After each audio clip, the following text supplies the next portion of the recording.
Howdy folks, John Head here. Welcome to another edition of my video blog. I just wanted to take a little different perspective today. I had a different plan. The weather's permit me to have multiple choices, but today I'm going to back off here a little bit and just remind you of the Outer Banks, a historical landmark that almost everyone recognizes.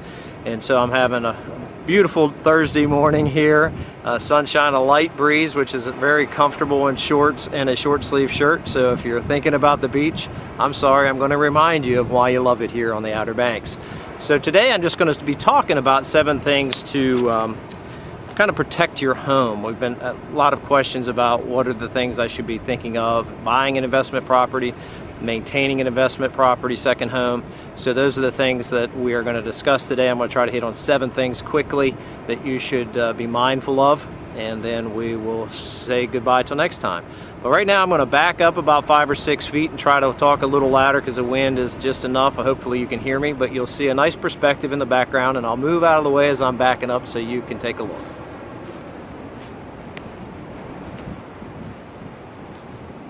Obviously, most of you recognize the Cape Hatteras Lighthouse, a historical navigational point on the Outer Banks of North Carolina.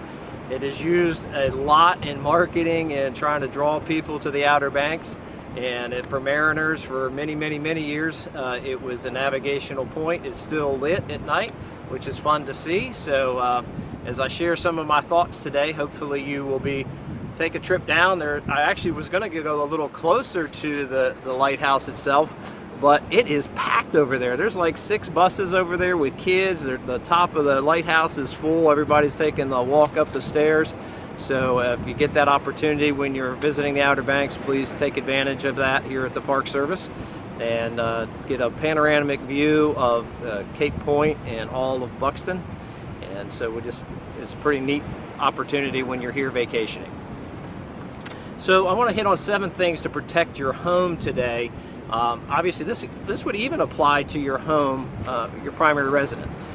But 7 things that are really important to consider, especially in a second home investment property place where it is probably, if not the most expensive investment you have, it's probably only second to your primary residence. But if you've bought this to make income, you want to make sure you're covered.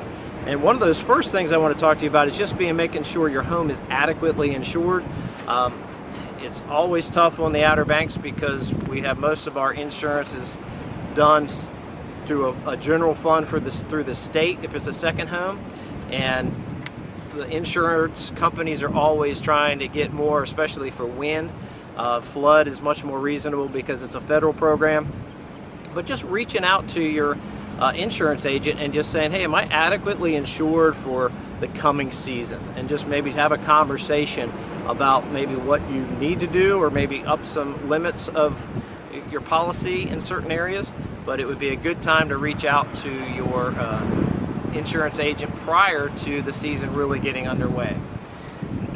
One of the other things, and it was just reiterated this morning, is taking a proactive position in maintaining your home. A client of mine down in Frisco had, it had been raining the last couple weeks, but they kept hearing water after the rain had quit, and they had put in a new hot water tank in 2016, and it had already failed. And fortunately, the overflow pan had been catching it and running it outside, so that was a great plus. But they had to replace the hot water tank, and it was, just over a year and a half old. But they're taking a proactive position. They've done that with doors and windows and just little upgrades that make their house look better long term and help it rent in the near term. So keep an eye on your plumbing and your fixtures and drippy faucets and running toilets. Those type of things will help you immensely in cost savings as you go through the season. And wiring, if it doesn't hurt to have somebody walk through and just make sure all your outlets are correctly working, your GFIs in your bathroom and on your decks, especially, that they're tripping when need to. Those are just certain things in a resort market, second home place that you want to pay attention to as we go along and getting into the season. If you have a property management company, maybe have those folks go by and take a look at those.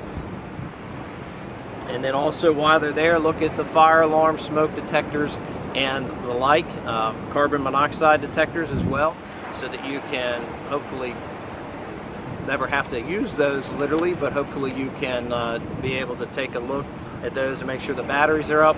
The new requirements for those are 10-year batteries, and so I really would encourage you to go ahead and upgrade those to the 10-year batteries from Duracell. And if you have any questions there, just give us a shout and we can direct you in the right path for upgrading those systems. And then obviously as we approach the season, where the wind loads are going to be picking up and we may have an occasional storm that comes through, we've made it through the nor'easter season for most part, is to have somebody take a look at the roof. Obviously shingle tabs historically and high wind loads peel or prop, and especially the cap shingles. You just want to make sure those are maintained well and that you don't have any potential for water infiltration into the home and the attic space, and then causes more damage over time with the plywood and the sheathing for your roof. And if you have trees up against your house, if you're in the woods, I would say get them back. You could reach out to any one of the tree trimming services here on the island and just have them clean them up, thin them out. It will help immensely, especially from road curb appeal. If they can see your house, especially if you're considering selling, you want to have a good curb appeal. So those are just some of the things that I think that you should be looking up and be prepared for as you move along into this season and have your house ready for a great rental time. And hopefully you guys will get to enjoy some of your time here at the beach as well. I see I've got some folks coming up behind me, but they're all headed over to the beach. So I'm going to say goodbye for today. If you need to reach me, reach out to John at Colony Realty Corp. Again, that's John at Colony Realty Corp. And you can reach me at 252-995-5500 or on my cell phone anytime at 592-4629. Okay, that cell phone is 592-4629 or 4OBX and area code 252. Again, John at Colony Realty Corp is my email, and my cell phone again is 592-4629 and area code 252. Look forward to hearing from you again. Just shoot out those emails to me with any questions of what you may be concerned with, or if you're thinking about buying or selling, just pick up that phone and give us a call. Thanks.